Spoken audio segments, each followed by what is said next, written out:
এই দুনিয়ায় সবাই চুতিয়া, শুধু কে কাটটা আগে কাটতে পারে।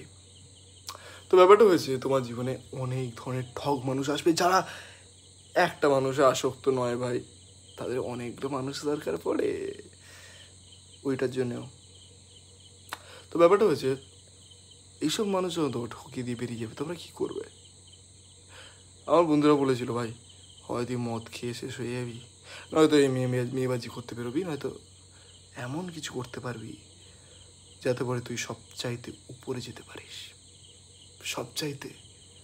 তো ভাই আমি তো 3 নম্বরটাই বেছে নিয়েছি, আমি সবচাইতে উপরে যেতে পারি। এটা ভুল মানুষকে যদি তুমি এরকমভাবে ভালোবাসতে পারো, নিজেকে ভালোবাসো, অন্য কাউকে না, নিজেকে। জিম করতে পারো, বডি বানাও, নিজেকে বডি বানাও, দেখতে ভালো করো, হ্যান্ডসাম বানাও আমার মতো। তো ব্যাপারটা হচ্ছে ওখানে যে সেকেন্ড বিজনেস করতে পারো, চাকরি বলবো না, আমার চাকরি নিজের পোষায় না। আর আমার অভিনয় শখ, তাই আমি অভিনয় করছি, এগোচ্ছি। আর এখন সত্যি বলতে জীবনটা খুব স্মুথলি এগোচ্ছে।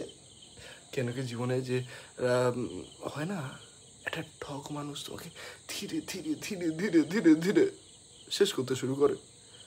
আর অনেকের মধ্যে কথা থাকে, মিথ্যে কথা বলবি, কেন বলবি না? তোরা যতক্ষণ না পড়ছিস, চাপ কিসের, তাই না?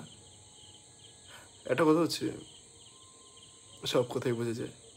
আসলে আমরা ছেলেরা একটা চুতিয়া, তো তাই মানতে চাই না, কিন্তু আমরা জানি যে তুমি কত সুন্দর মানুষ, তোমার চরিত্র কত ভালো। তো অন্য মানুষের জন্য তোমার চরিত্র কেন খারাপ করবে? তাই জন্য এগো, জীবনে অনেকটা এগো। আমার গোপটা হেভি লাগছে।